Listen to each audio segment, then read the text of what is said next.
नहीं आ रहे हैं सीजीआई खन्ना। लाखों कोशिशों के बावजूद भी सीजीआई खन्ना को मोदी शाह तोड़ नहीं पाए। 13 मई तक केस टलवाने का दबाव मोदी शाह ने सीजीआई खन्ना पर बनाया है कि 13 मई तक अब केस को बस टाल दीजिए और कुछ मत कीजिए। लेकिन इस डील को भी सीजीआई खन्ना ने ठुकरा दिया है। आखिरी फैसले से मोदी की कुर्सी हिला के रखेंगे सीजीआई खन्ना।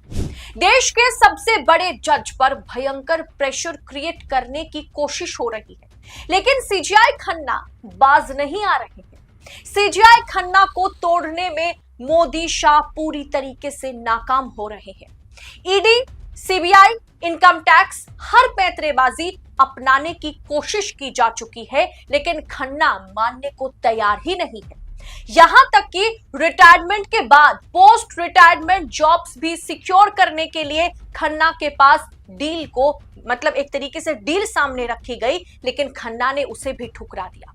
दोस्तों, माइनॉरिटी मिनिस्टर उपराष्ट्रपति जगदीप धनखड़, निशिकांत दुबे जैसे भाजपाइयों के दबाव के साथ साथ मीडिया में भी ट्रायल जारी है।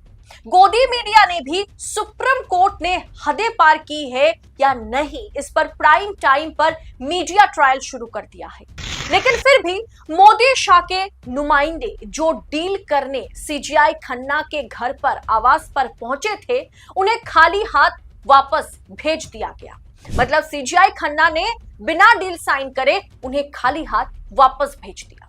डील यह थी कि सीजीआई खन्ना को कुछ नहीं करना है, यकीन मानिए कुछ नहीं करना है, बस केस को 10 दिन के लिए टलवा देना है, जो काम अक्सर जुडिशियरी करती है, अक्सर जजेस करते हैं। इसीलिए कहा जाता है ना, कोर्ट के लिए, अदालतों के लिए कि तारीख पे तारीख का खेल चलता है यहाँ पर।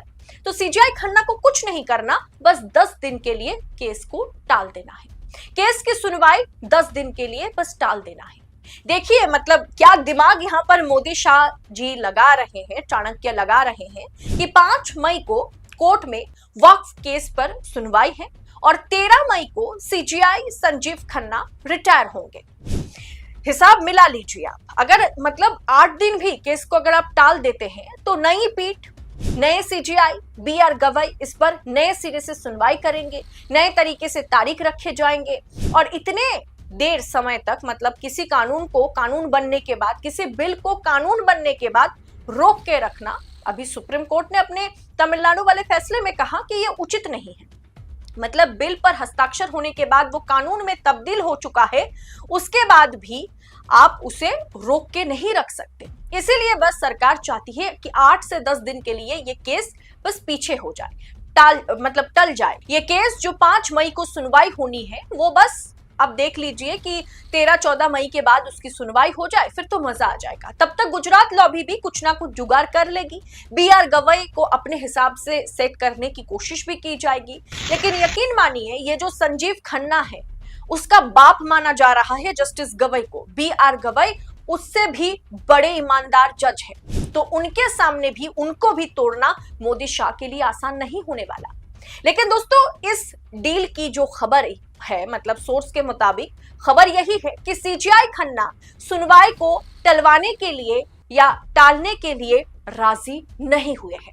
यानी डील को उन्होंने सीधे तौर पर खारिज कर दिया कि नहीं, ये डील करने को मैं तो राजी नहीं हूं। और फिर सीजीआई खन्ना को ब्लैकमेल करने का खेल भी शुरू हो गया है। बड़े बड़े पत्रकार ये दावा कर रहे हैं, खुलासा तो अभी पूरी तरीके से खुलासा इस पर नहीं हुआ है, लेकिन बड़े बड़े पत्रकार अपने YouTube वीडियो पर, अपने ट्विटर अकाउंट पर ये दावा कर रहे हैं कि सीजीआई खन्ना को सिर्फ धमकाने, बयानबाजी करने, उनसे डील साइन करवाने के लिए किसी ब्यूरोक्रेट को भेजना, सिर्फ यहां तक बात सीमित नहीं है। सीजीआई खन्ना को बकायदा ब्लैकमेल किया जा रहा है।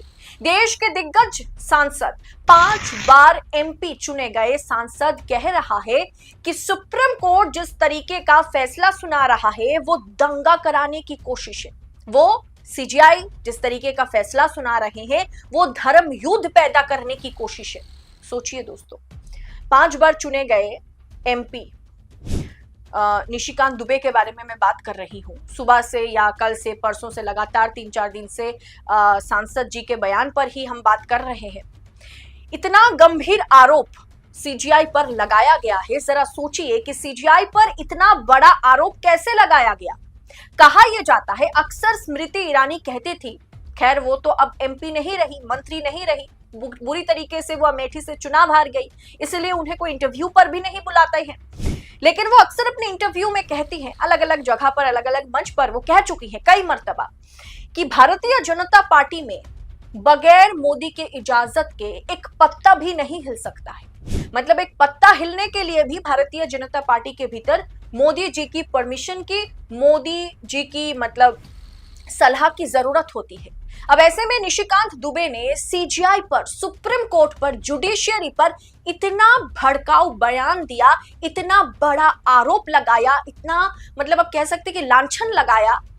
उसके पीछे, निशिकांत दुबे के पीछे आखिर है कौन, ये समझना मतलब ऐसा नहीं कि आपको इसमें बहुत माथा लगाना होगा, आपको समझ में आ जाएगा इसके पीछे मोदी और अमित शाह है। क्योंकि बैसाखियों के सहारे 303 से 240 पर खिसकी हुई भारतीय जनता पार्टी की सरकार बैसाखियों के सहारे चल रही है। अगर नीतीश कुमार की बात की जाए, अगर चंद्रबाबू नायडू की बात की जाए, चिराग पासवान की बात की जाए, अजित पवार की बात की जाए, ये तमाम नेता हैं। इन तमाम नेताओं को सुझा करके, बुझा करके इस बिल पर साइन करवाया गया है। इनकी वोट बैंक की तो ऐसी की तैसी करवाई गई है। अब तो छोड़ ही दीजिए कि नीतीश कुमार इस बार चुनाव जीत सकते हैं, उनकी मुस्लिम वोट बैंक पूरी तरीके से बिखर चुकी है। अब ऐसे में भारतीय जनता पार्टी को अगर इस बिल को लेकर के, इस कानून को लेकर के बैकफुट पर आना पड़ जाए, अगर सुप्रीम कोर्ट इस पर अंतरिम रोक लगा दे, अगर सुप्रीम कोर्ट इस बिल या इस कानून के तमाम तरह के जो क्लॉजेस हैं उसमें कुछ बड़ा बदलाव करने के आदेश देते हैं, तो सोचिए मोदी और शाह का क्या हश्र होगा। मोदी शाह के इशारे पर, उनके डराए धमकाए रास्ते पर नीतीश, नायडू, चिराग को चलना पड़ा है। अगर उन्हें भी बैकफुट पर आना पड़ जाए तो कितनी फजीहत होगी मोदी और शाह की। ऐसे में किसी भी तरीके से इस कानून पर, इस एक्ट पर, इस बिल पर मोदी शाह बैकफुट पर नहीं आ सकते। और इसीलिए सीजीआई पर 3 जजों पर भयंकर स्ट्रेस है, भयंकर प्रेशर है। और उससे भी ज्यादा प्रेशर है सीजीआई खन्ना पर, क्योंकि उनका रिटायरमेंट अगले महीने होने हैं और उसके महज 8 दिन पहले 5 मई को वो एक ऐसा फैसला, एक ऐसा आदेश जारी कर सकते हैं जिससे मोदी सरकार की मतलब मोदी जी की कुर्सी हिल सकती है। अब ऐसे में दोस्तों ये भी बात सच है कि अगर सीजीआई मतलब अगर केस टल भी जाता है, अगर केस के लिए और समय सरकार को अगर दे दिया जाता है अपना जवाब दाखिल करने के लिए, जो सरकार कर सकती है, समय मांग सकती है, ऐसे में अगर बी आर गवई भी जस्टिस बनते हैं ना, तो भी मोदी शाह के लिए आसान नहीं होगा इस कानून पर जो रोक फिलहाल के लिए लगाया गया है उसे हटाना। क्योंकि B R Gavai, justice B R Gavai भी जस्टिस खन्ना से 2 कदम आगे हैं। अब फिलहाल दोस्तों इस पूरे विषय पर आपकी राय क्या है? जो खबरें हमने आपको बताई हैं इस पर आपकी सोच क्या है, आप इस पर क्या विचार रखते हैं? कमेंट कर अपनी राय हमारे साथ साझा जरूर कीजिएगा। और ऐसी तमाम खबरों को लगातार पाने के लिए 4 PM के साथ बने रहें। इस एनालिसिस पर आपकी टीका टिप्पणी कमेंट बॉक्स में हमारे साथ शेयर करें। फिलहाल इस रिपोर्ट में इतना ही, जल्द होगी आपसे मुलाकात। बहुत बहुत शुक्रिया। जय हिंद, जय भारत।